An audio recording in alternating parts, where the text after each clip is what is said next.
Oke, semoga nanti Mas Herdian dan teman-teman lawyer lainnya ataupun bersama penegak hukum lainnya bisa merumuskan untuk case-case seperti ini agar bisa ada panduan ya Mas ya. Sebetulnya pelaku industri itu juga yang harus menarik para praktisi hukum seperti kami. Karena tanpa para pelaku bisnis itu menarik praktisi hukum untuk ikut meregulated dunia mereka, kita nggak bisa masuk. Iya. Itu yang harus diperhatikan. Kasarnya begini, kalau orang sering berdagang bebas, tiba-tiba ada yang mengatur tuh orang lain, gimana? Bisa terima nggak? Nggak bisa terima kan? Ya, nggak bisa. Karena harus dari kalangan mereka sendiri yang mengatur mereka sendiri. Itulah Hmm. makanya kenapa kalau kami dari pengacara cuman bilang, oh ini loh ada temuan begini. Cuman kalau kita nggak pernah diajak sama pelaku industrinya, mau sampai kapan ya begini aja. Karena terus terang, eh, saya juga mengkritisi banyak yang kasarannya, ya kalau namanya pengacara itu hanya ambil praktisnya aja. Ketika dia mendapatkan imbalan jasa, ya sudah segitu aja. Ketika dia untuk memikirkan masa depan bangsa, mungkin itu jauh dari hemat dia. Karena kenapa ya? Buat apa? Nggak ada kepentingannya kan begitu. Tapi kebetulan saya eh, juga pernah tergabung di dalam apa namanya organisasi pengurusan advokat. Kemudian juga saya sekarang masih aktif juga sebagai pembina di Himpunan Advokat Muda Indonesia. Ya saya coba menggiatkan lah kasarannya dan mengkritisi para saudara-saudara saya, rekan-rekan saya seprofesi sejawat supaya mencoba mengetuk dan menularkan apa namanya bahwa sebetulnya Indonesia itu bagusnya eh, tunduk sama hukum panglimanya, bukan sama kekuasaan. Karena kalau modelnya tunduk pada kekuasaan, ya seperti yang dipraktekkan di perkara ini, yang muncul pertama jurusnya adalah lapor polisi, Hmm. ya kan? Ya, Jurusnya kan itu langsung langsung set kekuasaan, lapor ya. polisi kan begitu. Nah sebetulnya kalau memang sudah tunduk sama eh, apa namanya sipil, sipil yang berkuasa tanpa kekuasaan, itu kita yang dikedepankan adalah satu mediasi, kemudian gugatan-gugatan perdata. Karena ini Hmm. keperdataan murni. Tapi di Indonesia jurusnya pembukaannya kalau main catur kan ada pembukaan-pembukaan. Nah, Indonesia langsung pembukaannya lapor polisi. Karena undang-undang ITE kan berat itu. Yang bikin kan ada profesor kita yang tanpa gelar profesor itu kan, yang bekas jadi menteri itu yang bikin. Jadi ya makanya mantap banget itu hasilnya. Nggak Ya. tahu dia dapat filosofi dari mana, saya juga nggak ngerti, tapi hukum itu udah jalan gitu loh. Di zaman SBY sampai sekarang tuh, makanya memusingkan kita juga. Karena Hmm. kadang-kadang menghina 310, 311, terus dicampur sama ITE, hukumannya parah nih, 5 tahun kan gitu. Dendanya Ya. miliar. Ngeri mas ITE itu. Makanya di medsos tuh mesti hati-hati betul. Makanya Ya. saya terus terang walaupun punya akun resmi apa namanya IG ataupun Facebook, ya paling saya ringan-ringan aja membahasnya segala macam dan memang contohnya keluarga karena saya pikir pendekatannya kalau terlalu serius eh, orang malah nggak ngerti sebetulnya hukum itu diperlukan. Tapi kalau pendekatannya terlalu santai, orang itu tidak mengerti ada hukum di Indonesia.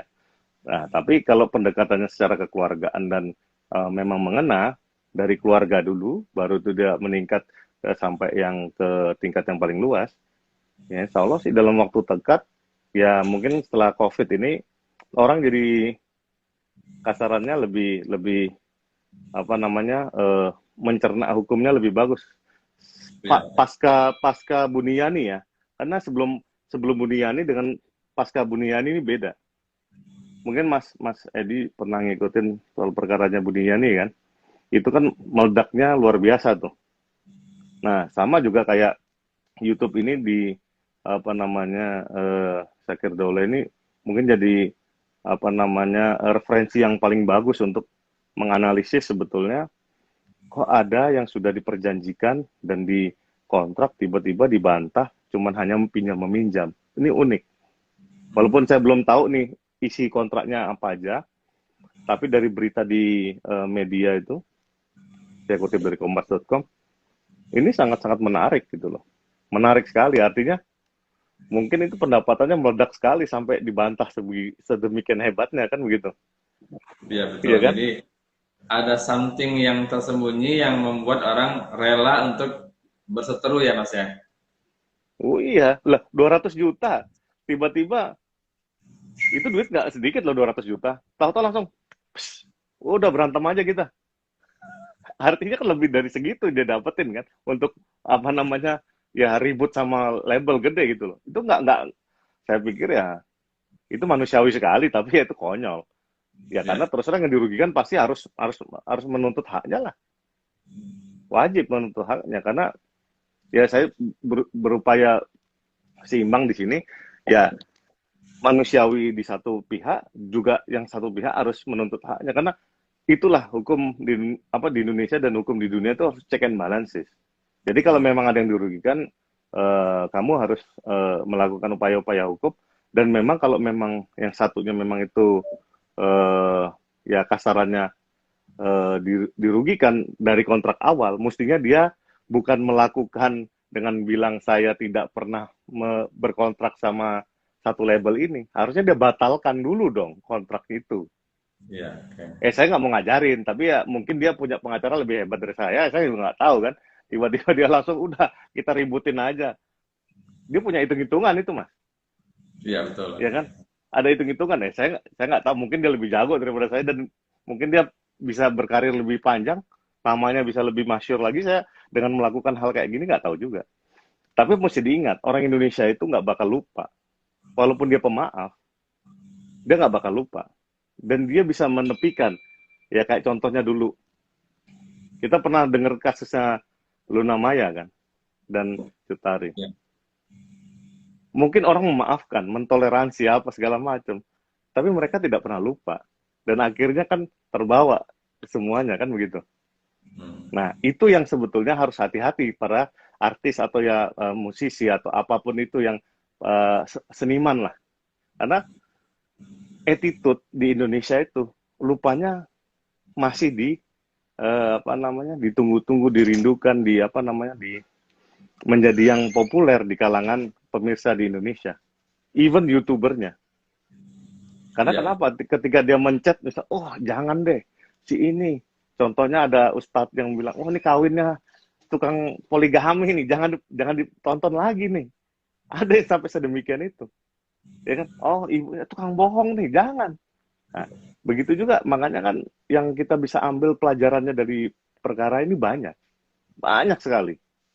Soal attitude apa segala macam. Tapi kalau kita melihat industri yang udah hebat kayak di Amerika, attitude apa segala macam tuh nggak kepake. Yang paling penting adalah duniawi banget. Artinya ketika lu happening, itu pasti laku. Tapi ini kan dia jualan Aisyah istri Rasulullah. Ya masa lu mau attitude lu kayak gitu ya kita nggak tahu juga kan. Ya Ya, ya. mungkin ya I don't know dia punya pasar sedemikian konyolnya kah yang Aisyah apa namanya istri Rasulullah tiba-tiba dia harus melanggar kontrak apa segala macam. I don't know. Jadi banyak sekali pelajaran yang bisa kita petik ya Mas dari Banyak kan? perseteruan antara Syakir Daulay dan label musik proaktif ini ya. Ya, semoga bisa menjadi pelajaran buat artis, buat label ataupun mereka yang sedang berseteru saat ini. Semoga bisa kembali ya mencari solusi terbaik lah ya Mas ya. Ya karena kan kita butuh label kan untuk artis-artis pemula. Mas bisa bayangkan artis pemula itu yang gampangannya mereka cuman ya kecil-kecil apa. Kalau nggak ada yang kapital masuk atau yang memang secara profesional itu mengangkat mereka, ini kan nggak terlihat. Industri ini jadinya cuman itu mulu. Ya kayak zaman dulu misalnya kayak Tina Tun, Trio Kwek Kwek. Coba yang anak-anak sekarang kan nggak ada. Siapa? Ya, Habis. Karena pemain industrinya nggak dikembangkan. Itu yang saya sedih gitu loh. Makanya saya sebetulnya bukan bukan harus melindungi jargonnya hashtagnya melindungi label besar, enggak lah. Tapi ya kita harus lihat ini kan pengusaha yang sebetulnya ingin memajukan bangsa sebetulnya. Hmm. Ya kalau kalau ada oknum-oknum dan hukumnya tidak melindungi para pengusaha, come on, siapa yang mau berusaha di Indonesia, Mas? Hancur Iya. dunianya. Kepastian hukum ya Mas yang diperlukan ya. Bah, hampir dikatakan hampir zero kalau modelnya begitu sih. Iya kan? Siapa yang punya duit mau berani masukin duit di Indonesia kalau misalnya kita masukin duit, besoknya, oh gua nggak tahu tuh, gua nggak pernah jual jual akun, kita cuma pinjam meminjam. Come on, itu shock itu langsung orangnya. Iya betul. Oke Mas, menarik sekali sebenarnya perbincangannya karena waktu juga yang membatasi kita. Sekali lagi, ke depan case ini bisa menjadi pelajaran baik yang berseteru maupun para penegak hukum agar bisa lebih baik lagi untuk menangani perkara sejenis di masa yang akan datang. Soalnya kan tidak menutup kemungkinan hal-hal seperti ini akan terjadi dan terjadi lagi di Indonesia ya Mas ya. Pasti, karena terus terang kalau menurut hemat saya setiap setiap apa namanya hari itu banyak yang terjadi, cuman kita nggak terekspos aja. Dan sebetulnya banyak yang akun-akun YouTube lainnya yang harusnya diambil sama label-label besar ini. Makanya kita harus lindungin karena kenapa ini yang membesarkan seniman-seniman kita itu ya label-label itu.